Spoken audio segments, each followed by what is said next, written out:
Good day everyone. Today I'll be explaining one of the most controversial and mysterious moments in Philippine history, ang tinatawag na retraction controversy ni Dr. Jose Rizal. This topic is not just about a piece of paper. It's about Rizal's legacy, his beliefs, and how we understand him as our national hero. First, ano nga ba ang retraction? Ang retraction ay isang formal na pag-amin o pagbawi ng isang tao sa kanyang dating paniniwala. And in Rizal's case, sinasabi na bago siya barilin sa Bagong Bayan noong December 30, 1896, nagsulat siya ng isang document na bumabawi sa lahat ng kanyang isinulat laban sa Catholic Church. Ito ang sinasabing laman ng retraction document ni Rizal.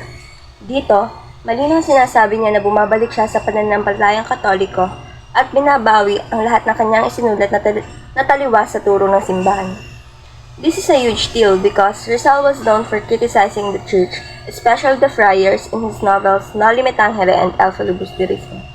So, kung totoo ito, it changes how we see Rizal, not just as a revolutionary, but as someone who may have reconciled with the church before his death.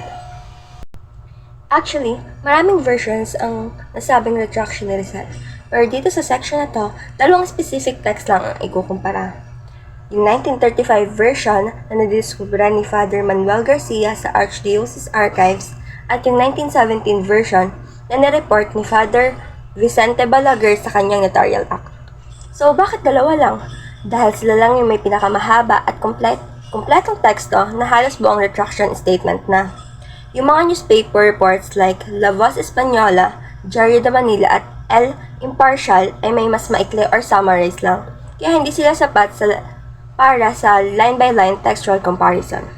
Kaya ang ginawa ng mga historians, ikinumpara yung Balaguer copy na galing daw mismo kay Rizal at isinulat niya before execution at yung discovery ni Father Garcia na tinatawag na original na lumabas decades later. These are the different sources. First one is yung La Voz Española and Diario de Manila. It is published the day Rizal was executed. Pero since pro-Spanish ang mga pahayagan, sinasabing malamang na may bias. The next one is El Imparcial. Shortened version naman siya. It adds confusion kasi iba sa nauna. The next one is yung nahanap nga ni Father Balaguer at sinasabing galing mismo kay Rizal. The last one ay yung original version na discover ni Father Garcia. Sa ating history, the later the discovery, the weaker the credibility.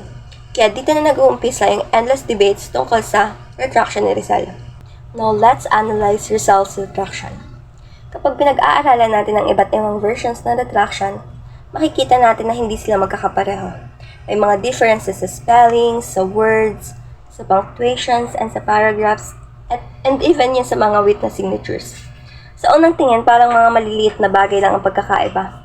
Pero sa historical analysis, malaking epekto nito sa authenticity. Dun kay Rizal, kung totoo yung document, ibig sabihin, Rizal consciously retracted his anti-church writings at bumalik sa Catholic faith bago siya namatay. This would show na his final act was reconciliation, not rebellion.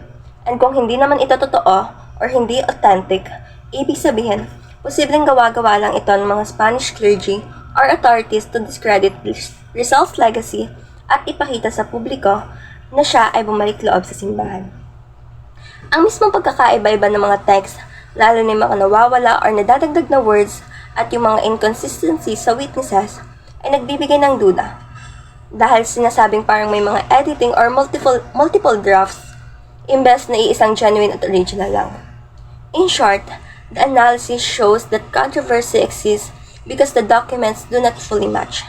Instead of resolving the question, the differences made the debate deeper, whether Rizal really wrote the retraction or it was a product of manipulation. Now, this is Rizal's handwriting. Handwriting analysis is key to proving if Rizal really wrote the retractions. Since marami tayong authentic samples ng sulat niya, dapat madali lang sana itong ma-verify. Analysts usually check the letter formation, spacing, slant at signature style. Pero ang problema kasi, walang conclusive study na nagpapatunay na ang sulat at perma sa retraction ay tunay na kay Rizal. Yung original na lumabas noong 1935 ay matagal nang nawawala, kaya questionable ang authenticity. May mga nagsasabing forged ito at hindi talaga sulat ni Rizal. Now, let's proceed to the debate or yung pinaka-init na bahagi ng retraction. Did Rizal really write the retraction or not? Let's discuss both sides.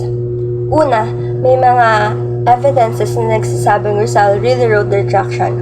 First ay yung reports ng Spanish newspapers like La Voz Española and yung El Comercio nga. Same day or immediate reports, ginamit ng authorities to show Rizal na reconciled with the church. It is a public image na nagbalik loob si Rizal bago namatay, which is na malaking propaganda victory for Spain and the clergy. The next one is yung mga Spain-based newspapers. Nag-base ito sa mga testimonies ng mga Jesuits. Since the Spanish audience ang target, pinapalakas nito yung mga narrative na Kristiyanong namatay si Rizal. Next, may mga nagsasabi ding articles na Father Pio sends Jesuits.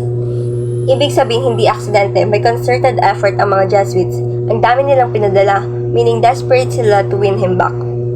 Kung makukuha nila si Rizal, malaking moral victory ito versus anti-clerical reformist. May articles din na nagsasabing Rizal kissed the Sacred Heart figurine he carved as a student. Highly symbolic gesture ito kasi Rizal carved it as a student in Ateneo kaya parang return to faith. For pro-retraction historians, ito ang emotional proof ng sincerity ni Rizal. There are articles din nagsasabing Rizal allegedly revised the retraction template and signed it before midnight. May pre-written draft daw si Rizal na inedit din piniramahan. And kung totoo ito, nagpapakita ito ng voluntary act at hindi forced. The last one is yung autobiography ni Josephine Bracken. She claimed that she and Rizal were married under Catholic rites noong December 30. Kung totoo ang kasal, ibig sabihin, Rizal reconciled with the church. It is sentenced the retraction narrative kasi hindi siya ikakasal kung hindi siya bumalik sa Catholic faith. But there are also evidences that shows that Rizal did not write the retraction. First, fraud was possible and anticipated. Si Rizal mismo naniniwala na posibleng may mangyaring forgery after his death. Dahil hero siya, any document proving submission to church could be potentially weaponized. The next one, no Catholic burial, not even a coffin. Kung totoong nag-retract, bakit hindi siya binigyan ng proper Catholic burial? Huge inconsistency kasi a retracted Catholic deserves Christian rights, pero hindi ito nangyari. Next is, Balaguer's claim is not corroborated. Siya lang halos ang consistent source ng marriage at retraction. Wala ring ibang Jesuits na present sa Rizal's execution na nag-confirm with the same level of detail. Next ay yung final letter to his mother. Yung final letter ni Rizal sa kanyang ina. No mention of retraction. Kung totoong binawi niya lahat, bakit hindi niya ito sinabi sa nanay niya na pinakamahalaga sa kanya? The silence is suspicious. The next one, sisters ni Rizal ay absent sa alleged wedding nila ni Josephine Bracken. Kung ikinasal nga sila ni Josephine, bakit hindi present ang mga kapatid? Normal Catholic marriage requires witnesses lalo na sa family. The next one is forgery claim ni Roman Roque. May mga nagsasabing sinulat lang ito ni Roman Roque na nag-forge ng signature ni Rizal. Roman Roque is the man who also forged the signature of Urbano Lacena, which is ginamit para makapture si Aguinaldo. The next one is yung autobiography ni Josephine Bracken. Pinagdududahan siya kasi historians believe na she did not wrote it. If fake, then her testimony about her marriage loses credibility. The last one is yung Balaguer as sole basis. Almost everything is nakadepende sa kanya. Kapag unreliable siya, bumabagsak ang buong pro-retraction side. Overall, the debate highlights a clash between historical faith sources versus critical historians who suspect forgery and propaganda.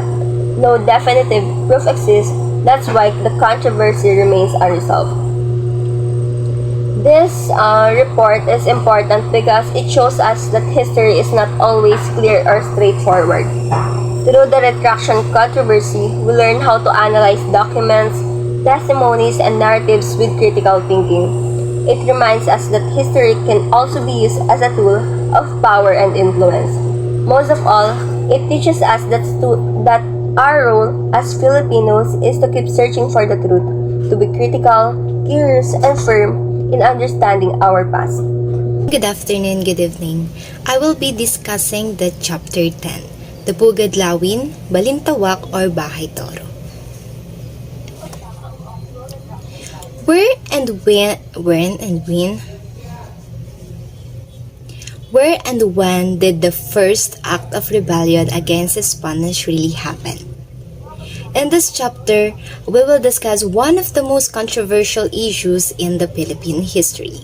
This chapter talks about the start of the Philippine Revolution in 1896 when Filipinos began fighting against the Spanish rule. This moment is often called the Cry of Revolution. In this chapter, we will discuss one of the most controversial issues in the Philippine history.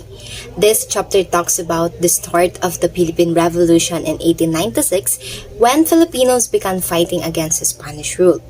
This moment is often called the Cry of Revolution. But the big question is, where did this historic event actually happen? Historians don't all agree. Some say it happened in Balintawak, some others say Pugadlawin, and some say Bahay Toro. These are all places in or near Quezon City today. For the learning outcomes, demonstrate the ability to formulate arguments in favor or against a particular issue using primary resources. For the chapter outline, first is the Balintawak, the Cry of a Nationwide Revolution by Guerrero, Encarnacion, and Villegas. Second is the Cry of Pugadlawin by Pio Valenzuela. Third is the Cry of Balintawak by Guillermo Masangkay. And the last is the other historical controversies. But what is the cry? The cry refers to the moment Filipinos decided to fight back against the Spanish rule. The 19th century journalist used to praise the cry of rebellion or El Grito de Rebelión to describe the momentous events sweeping the Spanish colonies. It's like the spark that started the fire of revolution. Some say it was when Bonifacio and the Katipuneros tore their cedulas or the tax certificates, shouting for independence. We have other terms for the cry of rebellion. First, Cry of Dolores in Mexico. Second, City of Ipirica in Brazil. And the third, Cry of Matanza in Cuba. Cry of Montalban. It is what some writers referred to on April 1895 in the Pamitinan Caves, where a group of Katipunan members wrote in the cave walls, "Viva la Independencia Filipina," long before Katipunan decided to launch a nationwide revolution. We have Theodore Agoncillo. He chose to emphasize Bonifacio's tearing of the cedula or the tax receipt before a crowd of Katipuneros who then broke out in cheers. However, the Guardia Civil na si Manuel Sitior, hindi niya nabanggit sa kaniyang memoir yung tungkol sa pagpunit ng sedula.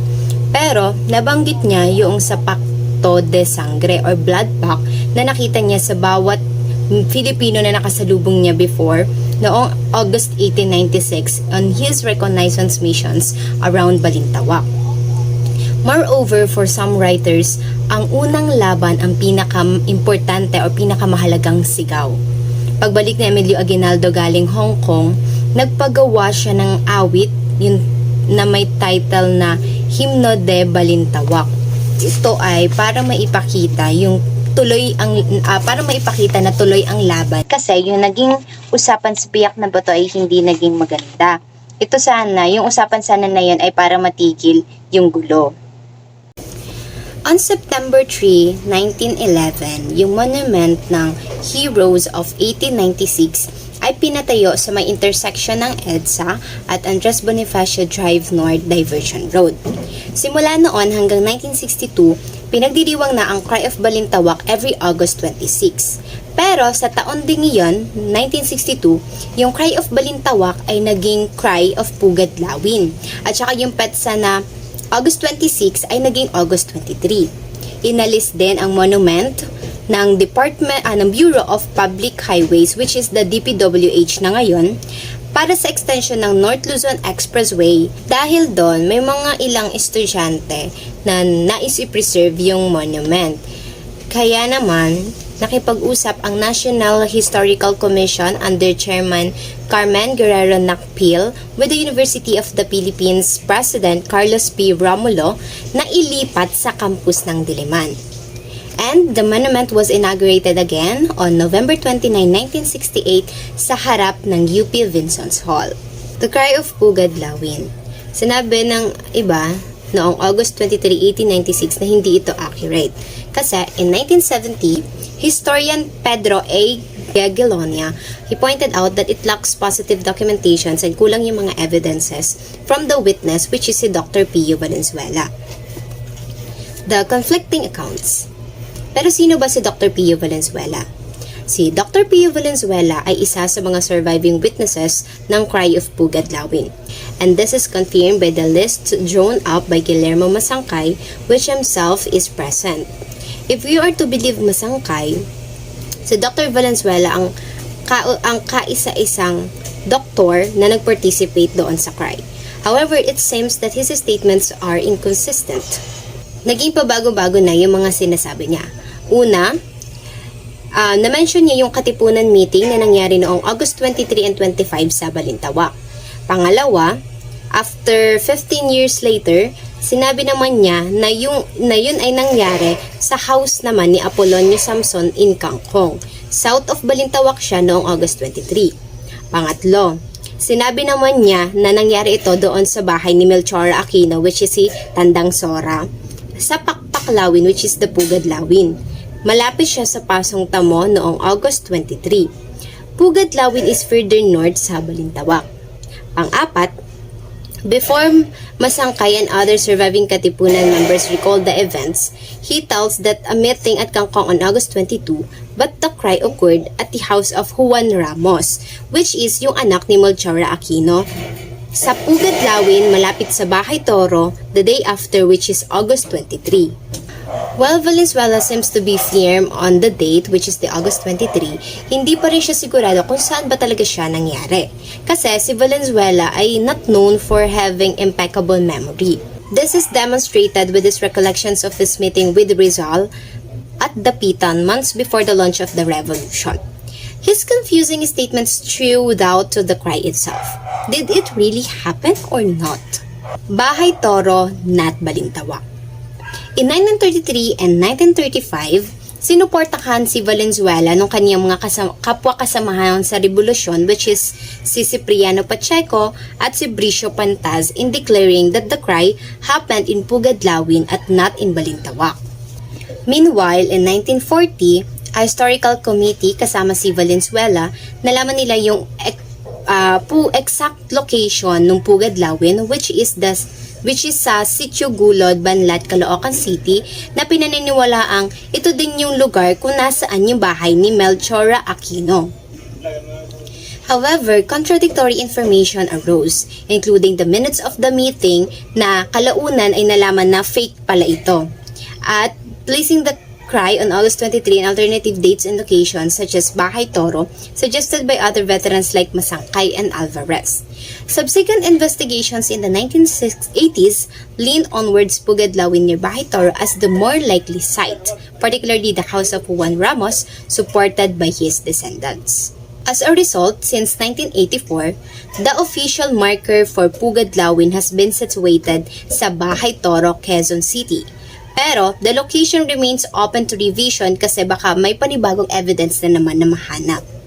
Two Cries of Pugad Lawin. This passage delves into the theory of two cries of Pugad Lawin and the ongoing debate surrounding the events leading up for the Philippine Revolution.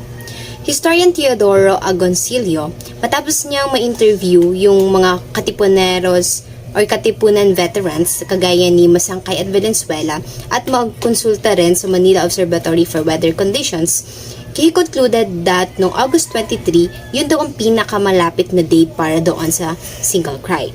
However, this contrasts with the idea of two cries supported by Soledad Borromeo Beller na sinuggest na may two meetings, which is nangyari noong August 24 sa Kangkong at August 26 naman sa Balintawak. May another two pa na skirmishes before the Battle of Pinaglabanan. This aligns with Masangkay's claims of cries on August 24 and 26. The Biak na Bato Constitution also acknowledges August 24 as the start of the revolution. Ito yung, dito sa date na to, nag-agree si Emilio Aguinaldo. This begs the question of whether the cry of Pugadlawin is a hoax, whether Pugadlawin is a code name for a location, and whether the two supposed cries occurred at different places, thus explaining the existence of two Pugadlawins. Una, yung malapit sa Pasong Tamo, at pangalawa, yung malapit sa Bahay Toro. Ultimately, the passage questions the true nature of the events and the reliability of historical accounts. The Pugadlawin marker. The widely accepted version of the cry comes from Teodoro Agoncillo's Revolt of the Masses 1956, which shaped national commemoration and historical interpretation. This passage details how prevalent account of the cry of Pugadlawin as presented by Teodoro Agoncillo sa libro niya na Revolt of Masses noong 1956 came to be accepted narrative. Agoncillo's version, which placed the event at Juan A. Ramos Yard in Pugadlawin on August 23, was promoted through his influence. Dahil din dito, noong 1963, ginawa ni President Macapagal na official na Cry of Pugadlawin siya at ang date na nangyari yon ay August 26. This resulted in the removal of the 1911 Balintawak Monument na sinave naman ng mga students at kalaunan ay nalipat sa University of the Philippines. In 1962, Agoncillo and the UP Student Council placed a marker at the Pugadlawin site. However, a 1983 investigation by the Pugadlawin Historical Committee found inconsistencies, including the absence of the 1962 marker and the presence of a dap-dap tree not mentioned in earlier accounts. Despite these findings and the NHI's own 1964 report identifying the site as Tandang Sora's residence in Gulod, Banlat, the NHI placed a marker sa Barangay Bahay Toro in 1984 based on the 1983 committee's findings. Ang sigaw ng Pugadlawin noong 1896. Isa sa mga naging committee's findings ay itong excerpt na nakita nila. It reads, "Sa paligid ng pook na ito, si Andres Bonifacio at mga 1,000 katipunero ay nagpulong noong umaga ng ika-23 ng Agosto 1876 at ipinasyang maghimagsik laban sa Kastila sa Pilipinas. Bilang patunay ay pinagpupunit ang kanilang mga sedula na naging tanda ng pagkaalipin ng mga Pilipina. Ito ang kauna-unahang sigaw ng bayang api laban sa bansang Espanya na pinatibayan sa pamamagitan ng paggamit ng sandata." In English translation, on the site, Andres Bonifacio and 1,000 Katipuneros met in the morning of 23 August 1896 and decided to revolt against the Spanish colonial government in the Philippines. As an affirmation of their resolve, they tore up their tax receipts, which were symbols of oppression of the Filipinos. This was very first cry of the oppressed nation against Spain, which was enforced with the use of arms. The place name Pugadlawin, however, is problematic. In History of the Katipunan noong 1939, Zalde records Valenzuela's mention of the site in a footnote and not in the body of text, suggesting that the historians regarded the matter as unresolved. So, good afternoon everyone. Today I will be discussing about the cartographic changes which answer and tackled about the question, was there a Pugadlawin in maps or literature on the period? So, during the historical maps on early Spanish and American maps in 1896 to 1945, they only marked the places Caloocan, Balintawak, Banlat, and Pasong Tamo, but names like Pugadlawin, Daang Malalim, and Kangkong were never officially recognized as barrios. And according to Lieutenant Crost's 1896 operational map, He identified that the area as Baklak, which is called Banlat and not Pugadlawin. In Sastran's 1897 account, he mentioned known location but excluded the Pugadlawin. He never mentioned the Pugadlawin. And a post-war maps during 1956 to 1990 confirmed Bahay Toros existent but never marked as Pugadlawin. In government reclassification, Balintawak was replaced by barangays like Tandang Sora and Pasong Tamo, and Bahay Toro remained intact. On Sofornio Calderon's research during 1920s, he found no record of Pugadlawin in municipal or census documents and concluded it was a mistaken toponym. So we have three conclusions about this topic, which are the number one conclusion is that the Pugadlawin was never officially recognized as a place on any Philippine map before Second World War. Number two is that the Pugadlawin appeared in historiography only from 1928 or some 32 years after the events took place. And number three, while the toponym Pugadlawin is more romantic, it is more accurate to stick to the original cry of Balintawak. So in determining dates, the NHIS official positions, the cry occurred on August 23, 1896, and then Valenzuela's claim took place on Juan Ramos' house in Pugadlawin on August 23.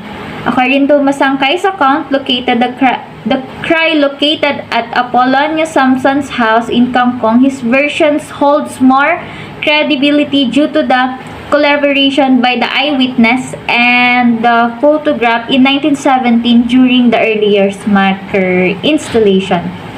And in conflicting evidence, Valenzuela's memoirs cite August 23, but the photographs published in the Opinion between 1928 to 1930 suggest that the cry happened on August 24. So, to the turning point, what occurred during those last days of August 1896? The eyewitness accounts mention captures, escapes, recaptures, killings of Katipunan's members, the interrogation of Chinese spies, the arrival of arms in Makin, Bulacan, the debate with Chedora Plata and others, the decision to go to war, the shouting of slogan, tearing of cedulas, the sending of letters of presidents of Sanggunian and barangay council, the arrival of civil guard, and the loss of Katipunan funds during the skirmish. Where did this take place? So, the introduction to the original Tagalog text of Biak na Bato Constitution states ang paghiwalay ng Pilipinas sa kahariang Espanya sa pagtatag ng isang bayang may sariling pamamahal at kapangyarihan na pangangalanang Republika ng Pilipinas ay siyang layong iadhika niyang paghihimagsik na kasalukuyan simula pa ng ika-24 ng Agosto ng taong 1896. So, sa mga gunita ng himagsikan during the 1964, Emilio Aguinaldo memoir refers the two letters of Andres Bonifacio dated on August 22 and 24. They pinpoint that the date and place of the crucial crime meeting when the decision to attack Manila was made. On August 22, the Magdalo Council received a secret warning from Supremo or to the Bonifacio about the imminent Spanish attack. Due to the limited weaponry, and rebels retreated under cover of the night toward Pasong Tamo. On August 24, the group reached Melchoras Aquinos or Tandang Sora's yards. Plans were made to alert nearby towns for a coordinated uprising in Manila on August 29. So on August 25, women warned Bonifacio of approaching Spanish forces. A brief skirmish ensued. 2 rebels and 1 Spaniard were killed. Both sides retreated, avoiding a larger clash. So on August 26, Spanish reinforcements arrived in Pasong Tamo but failed to engage the rebels. Instead, they killed 2 innocent farmers and boasted that a great fight has taken place at Pasong Tamo and that they had driven the rebels to the inferior. This was the origin of the so-called Cry of Balintawak, which neither happened on August 26 nor on Balintawak. August 27, the rebels moved through mountain trails, reaching Marikina, then continued to Hagdambato. On August 29, Bonifacio issued a manifesto inciting the people to take up the Filipino cause and to get set for concerted attack on the Spaniards. So yun, thank you. So here are other controversies that happened in the Philippines. So first one is the Budajo Massacre noong 1906, known as Moro Crater Massacre. So around 800 to 900 Moros, kasama na dun yung women and children.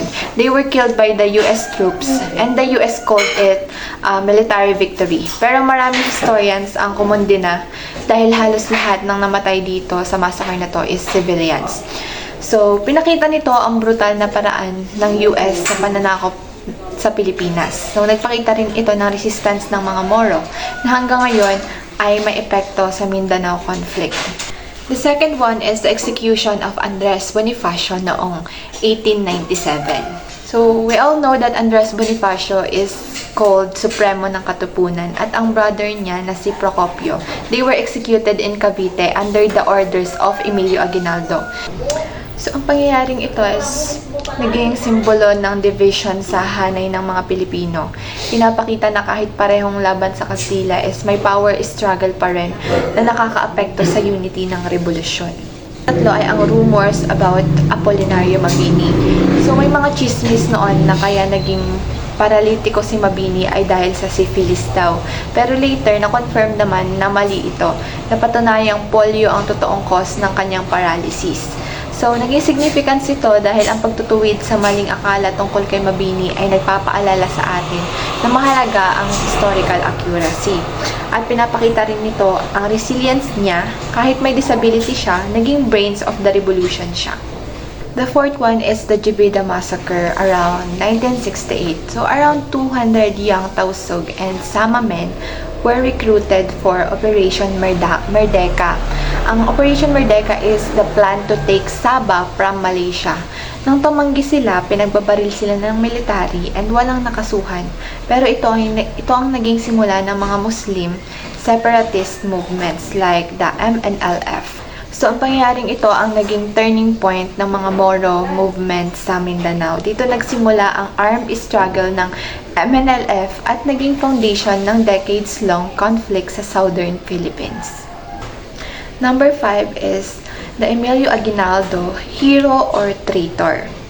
It is recognized as he is recognized as the first president of the Philippines. Pero controversial ang legacy niya dahil sa role niya na pagpatay kay Bonifacio at sa assassination ni Antonio Luna. Kaya may debate kung hero ba talaga siya or partly traitor.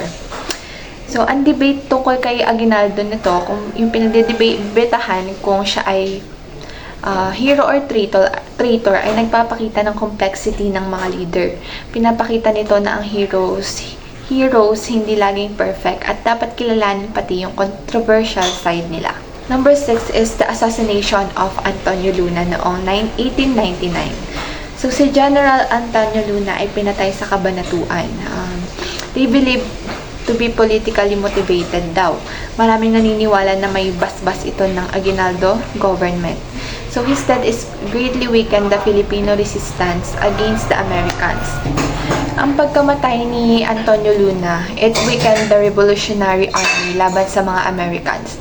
Pinapakita rin nito na internal politics and betrayal can be as deadly as foreign enemies. 7 is Gregorio del Pilar, hero or traitor. Known as the Bay General, widely seen as a hero, si Gregorio del Pilar, lalo na sa Battle of Tirad Pass, walang proof na tumalikod siya sa bayan. Ang confusion minsan ay dahil kay Pio del Pilar. So, ibang tao yon. So, siya ay naging symbol ng kabataan na handang mag-sacrifice for the country. Yung Battle of Tiradpas nga. Nakapag-inspire siya ng nationalism kahit bata pa siya namatay. Next is the Artemio Ricarte, hero or traitor. So, tinawag na father of the Philippine Army si Artemio Ricarte. Ayaw niyang sumampa sa US, kaya siya nag-exile. Pero nakipag-collaborate siya sa Japanese during the World War II. Some see him as consistent nationalist, others as traitor. Sa pangyayaring ito, pinakita ang dilema ng mga leaders. Paano ka magiging makabayan kung kailangan mong makipag-deal sa foreign powers? Ang legacy niya ay nagpapaalala ng moral gray areas ng kasaysayan. Next is Jose P. Laurel, hero or traitor. So, he is the president ng Second Philippine Republic during the Japanese occupation. So, he is considered by some as a puppet leader. Pero may nagsasabing ginawa niya lang ito para i-protect ang Filipinos from worse atrocities. Pinakita ng pangyayaring ito na minsan leaders make pragmatic choices. Sa gitna ng kanilang trabaho, nakaka-reflect tayo kung alin ang collaboration at alin ang patriotism disguised as survival strategy. So the next one is the Plaza Miranda bombing na nangyari noong 1971. During a Liberal Party rally sa Quiapo, may bombing na nangyari. So 9 people died and 95 were injured, including prominent politicians. Isa ito sa mga sparks leading to martial law. So, ang naging significance naman ng pagyayaring ito is isa itong malaking factor kung bakit na-declare ang martial law.